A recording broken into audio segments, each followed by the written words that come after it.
Hey everybody, and welcome back. It's been, I feel like it's been at least a month since my last video, but maybe it hasn't quite been a month, but it's got to be close. And certainly more than a month since I did an update or a commission painting vlog, as I have dubbed these videos.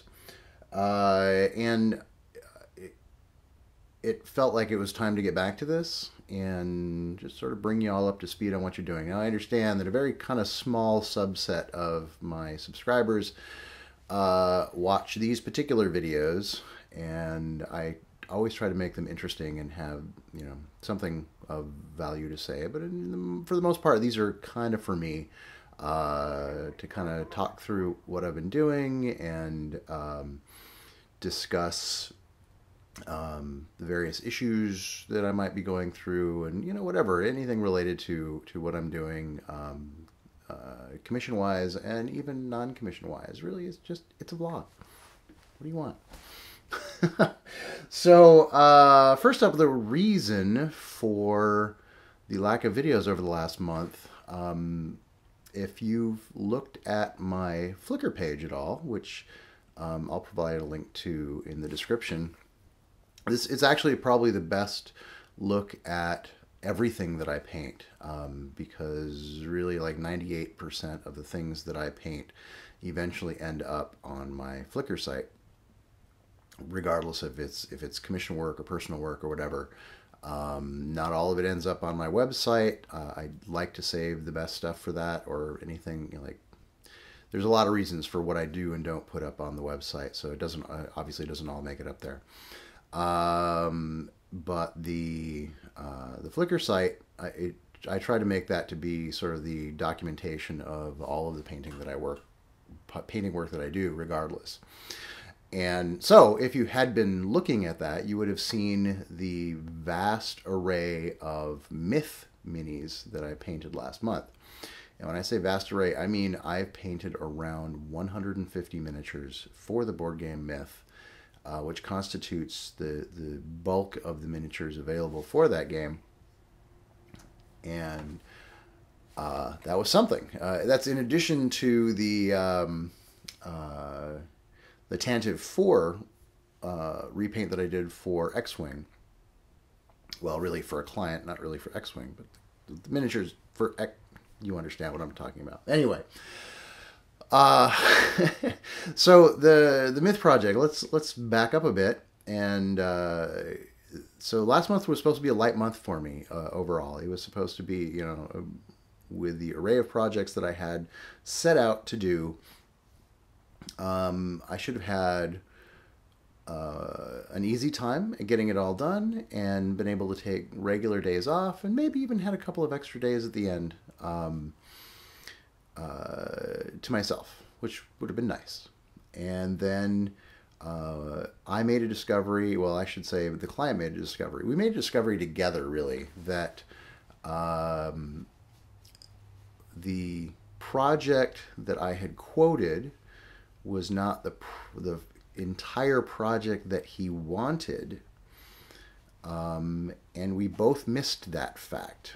And I won't go into the details of it, but what ended up happening was that as I was starting the project, I had all these extra minis and said, hey, why do I have all these extra minis? And it turned out because there was more to the project than I thought. And rather than say, okay, well, you're going to have to wait an extra 2 months for the second half of the project, I went, you know what?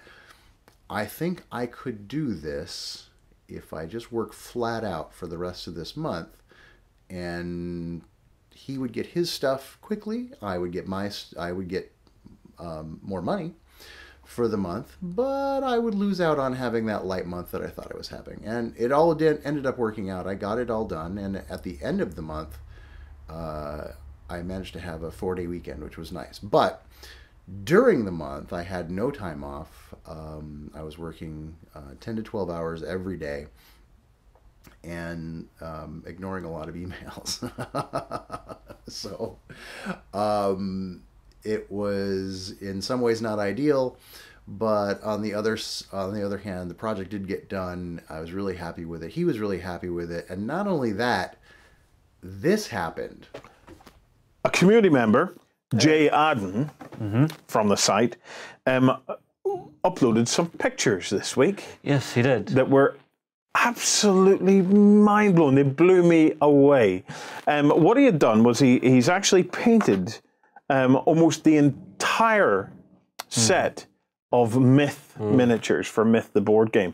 Justin, can we bring some of them up to you? I've got a big set of images. Now, I've numbered each of them. If I get the number in the picture wrong, I will stop you and say, wait, no, okay? Yeah, okay. So be ready for that. So first up, we have the rat minions. These things are lovely. Aren't they just fantastic? It's a heck of a paint job, and he's made it pop really well with a little flash of purple through it. It is really, really nice. Now, there's a whole new wave. So that video showed up shortly after I posted pictures of this project to the Beast of War site, which I participate on, but it's strangely enough, their forums are not very busy. So I'm not as regular there as I am on places like Daka, for example. But I'd been posting in a thread about, what have you been painting at the moment? And I like those threads.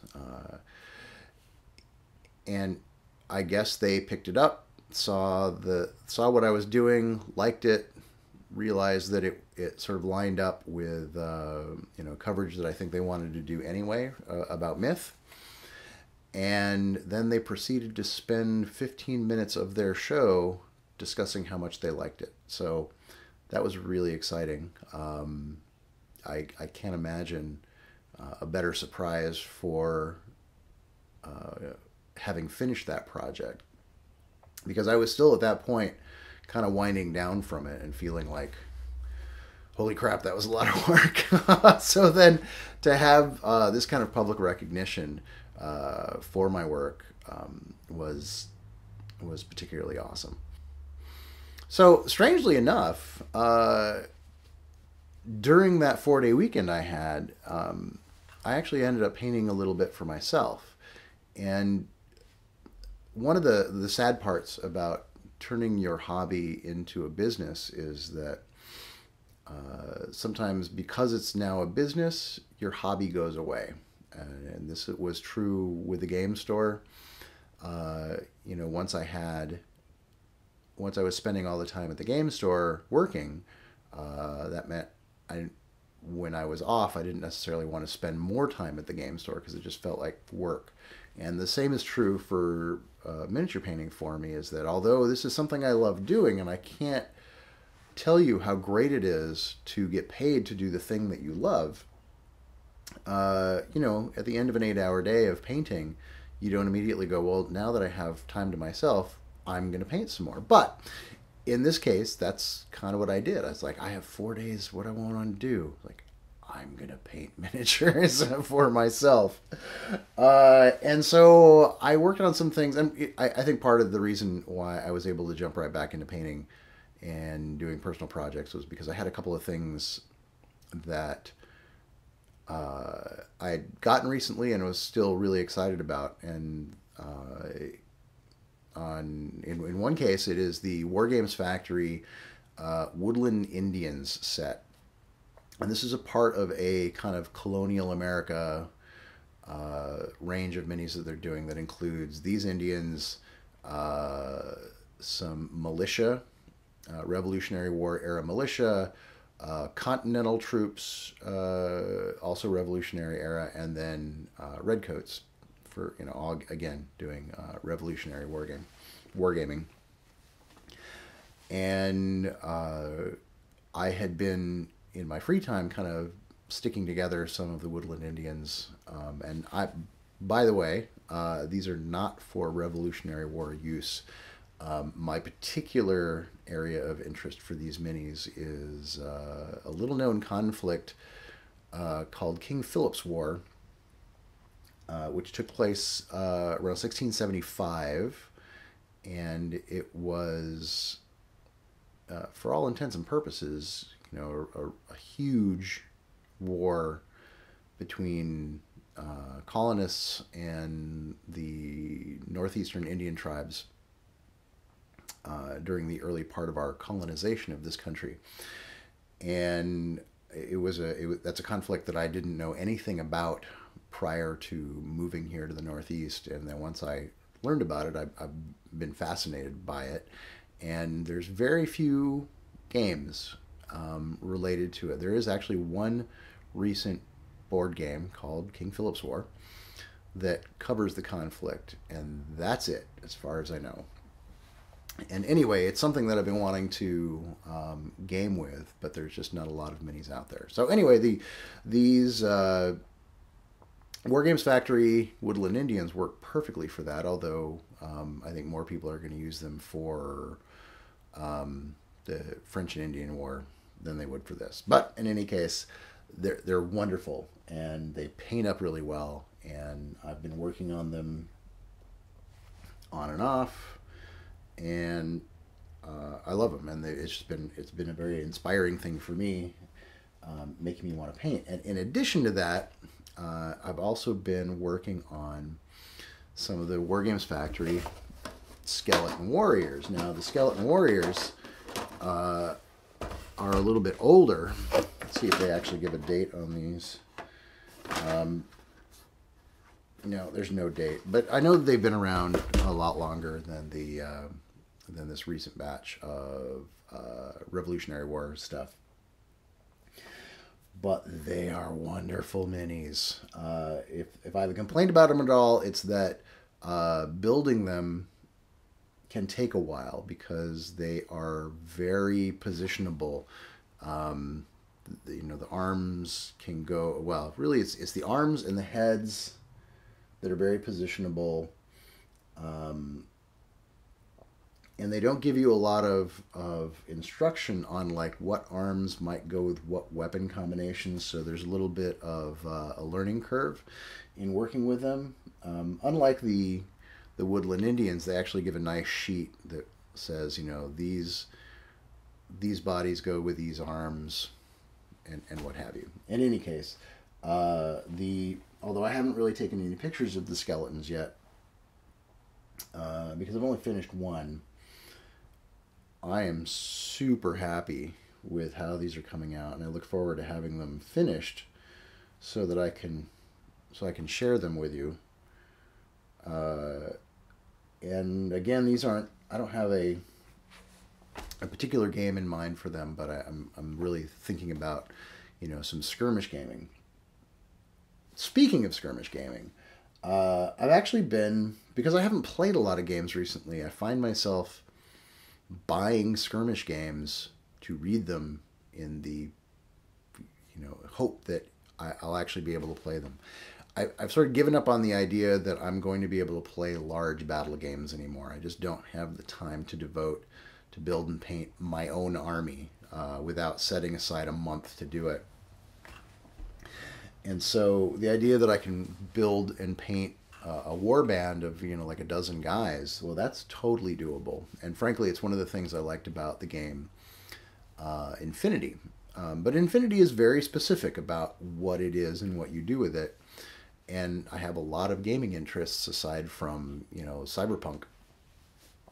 And fantasy is certainly one of them. And so the idea that I might be able to use these skeletons in a fantasy skirmish game has been kind of a huge motivator for me to look into what is out there. So of the things that I purchased recently, of Gods and Mortals from Osprey Publishing, from the same designer whose name I don't really know offhand, but he does the Song of Blades and Heroes, which is another fantasy skirmish game that I'm planning to get. But of Gods and Mortals is about building up a warband that includes a god, some heroes, some legends, and then mortals. And it actually uses the same base system as the Song of Blades series of games.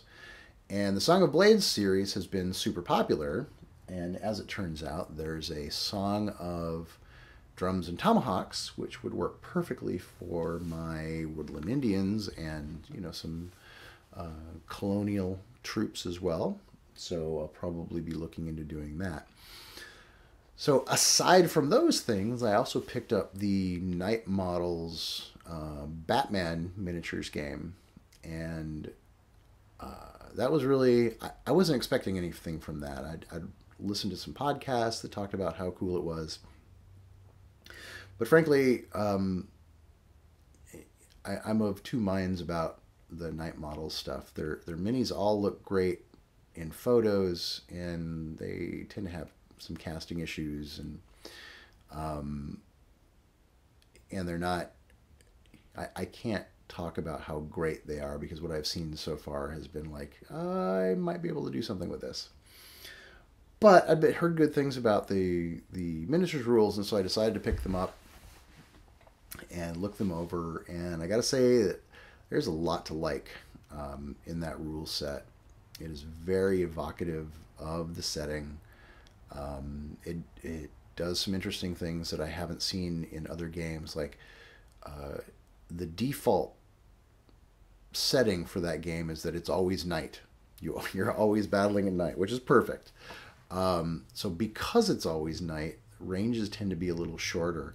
But there are actual rules for lights on the table. You know, if you have a street light, it has a circle of light that it illuminates, and if you're standing within that circle of light, well, then anybody can see you as long as they have line of sight.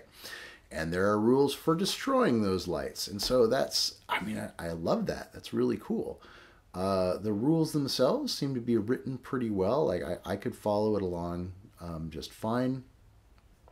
In many ways, this is the game that I was hoping that HeroClix was going to be back when that first came out. I was very excited about HeroClix in the early days, but when it was released and I realized it was really just this abstract strategy game, I was less enthusiastic about it. But this is a straight up sort of street level superhero game where, you know, you bring your band of heroes against a band of villains and they go and try and beat each other up. And it looks awesome. I'm not going to go into detail here because I'm not going to do I'm not doing a review of it, but I would say that if you think you might be interested in it, it's definitely worth looking closer into. So what am I doing right now? This month so far, I've painted up, and I don't have photographs of yet. Maybe I will. Actually, you know what? Through the magic of video time travel, I do have photographs. So I did Green Squadron, A-Wing Green Squadron, 3 A-Wings for a client. And those got finished up recently and are just now getting photographed. And I did some Harlequins, which I have never done before, and I am pretty pleased with what I've done. I got to tell you, the motley on these guys, not the easiest thing in the world to paint. And my first reaction when somebody asked me to paint these things, my first reaction is, you know, tell him no, tell him no, tell him no, because freehand work, not my forte, has never been my forte. But I'm trying to push myself. I'm trying to put myself out there and move beyond my comfort zone. And so that's what I did, and I think the results worked out really well. And now, today, I'm going to be working on a Khador Ruin, which is a new warjack for War Machine.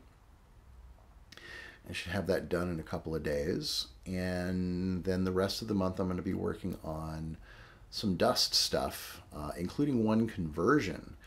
Again, outside of my comfort zone, but it is a conversion that Battlefront had listed on their website. And, ooh, I should go and make sure that article is still there.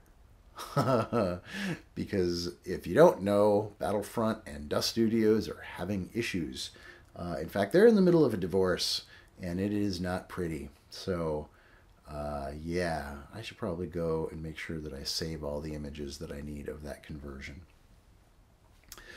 But otherwise, this should be a pretty regular month in terms of getting work done. And I think we're moving up on my 6-month period, my first 6 months of doing painting full time. And it's working out. I think this is good. This is not forever. This has to become something else. I'm not sure what. I think if I was in my 20s and doing this, I think this would be awesome, and I could see this being my 5-year plan. But I'm not in my 20s anymore, and I could foresee a period when I might not be able to do this for physical reasons. But it's working out for now, and we'll just have to see. We'll just have to see where it's going. I'm still enjoying it. This is still like the ability to be able to support myself with work that I enjoy doing is